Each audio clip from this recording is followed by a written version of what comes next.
Give a hand for the Queer Local, Ben Nason.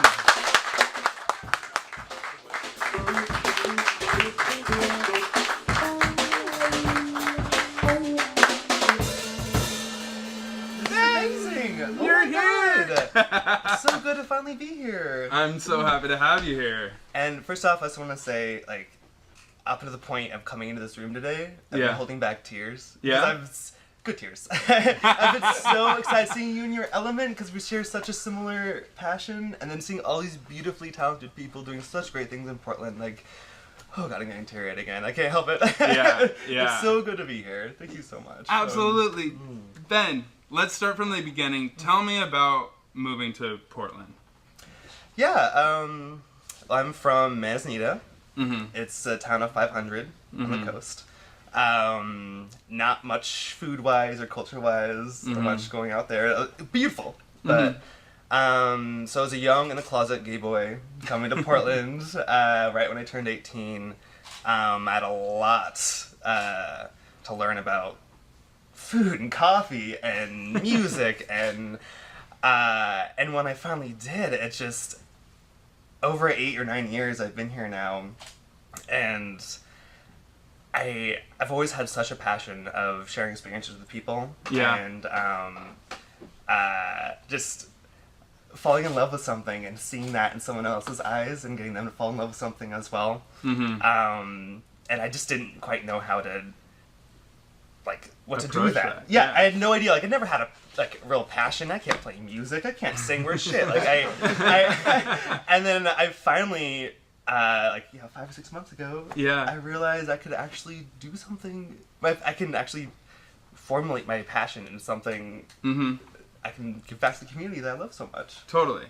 And that's a lot of what it's about, is like finding not only the thing you love, but your purpose within the community. And they just kind of, fold together and work so well together.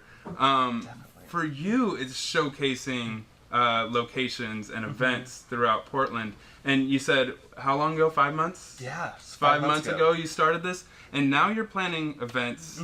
You're being featured on the Portland Radio Project. It's freaking crazy. Yeah. It's insane what happens when you throw your passion out there and to the community. And because I've lived in Portland, like I said, 8 or 9 years, and I've met so many great people, but I haven't connected like that with the community before, and it feels freaking incredible. Yeah. Tell me a little bit about some of the projects you are excited about and that you've been involved with. Yeah. Well, originally, like I said, I didn't know how to showcase my passion at all, and then I guess I'm gonna backtrack a little bit. I just went to a coffee shop, Kiosko Coffee. You should all go. It's fantastic.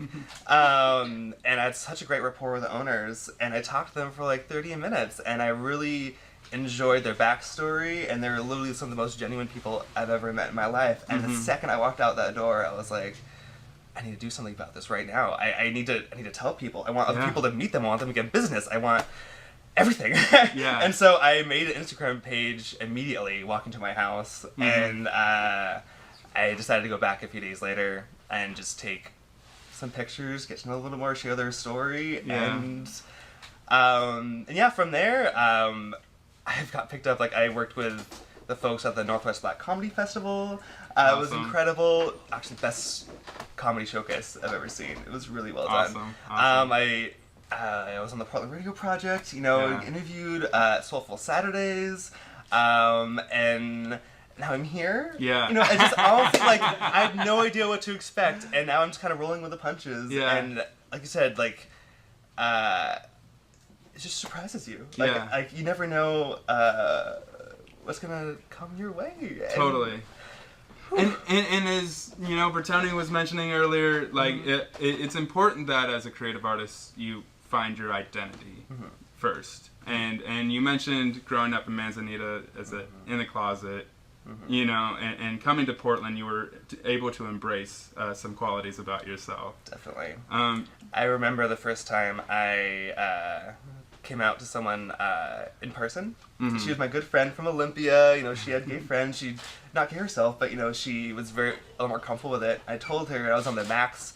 I was like, I've got a date tonight, and she was like, with who? I was like, Josh, and she was like, oh my gosh, and then she was like screaming at Max, and then people were looking at me. I was like, oh my god, Alex, shut up, like, I can't people looking at me yet.